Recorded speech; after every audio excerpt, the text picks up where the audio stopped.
Ayan na ang mga butiki. Oh. Mami! Ay, mami! Dami mong baby. Dami mong butiki. Ang cute ng baby mo.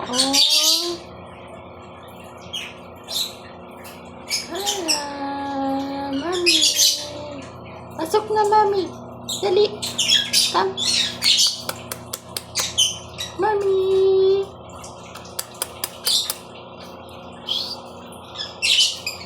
Ayan na, papasok na siya. Titignan niya na yung baby niya, oh. Mabait na mami. Magaling mag-alaga ng mga baby.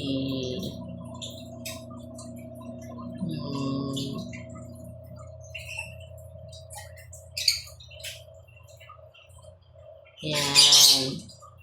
Ang mami ay pula ang mata.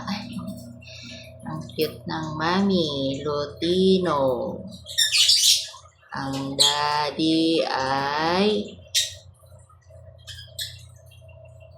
lime red-headed. Yan. Yan sila, guys. Yan. Kahit may tao yan, nagdilimlim yan sila. Sanay sila sa tao. Hindi kagaya ng ibang mga bird mga African bird hindi na naglilimlim kapag sila ay nabubulabog. Dito lang yan sila sa loob ng bahay namin. Dito sa kusina sila. Yan, pagpaarawan ko sila, yun, ilalabas ko sila.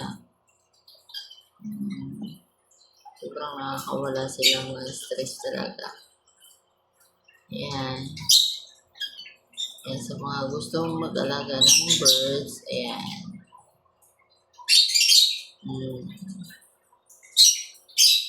Ito lang mapapayo ko kapag kayo ay na-stress, mag-alaga lang kayo ng ibon. Ibon.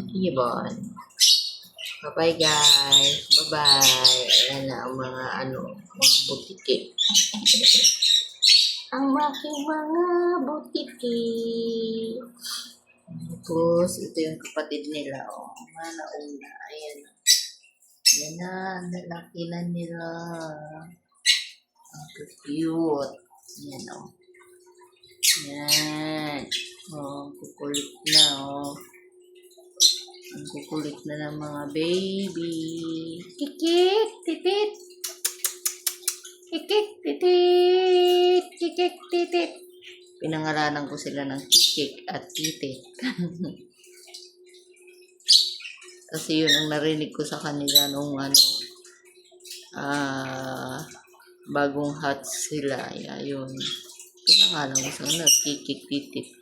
3 dapat yan. Kaso yung isa, hindi buo.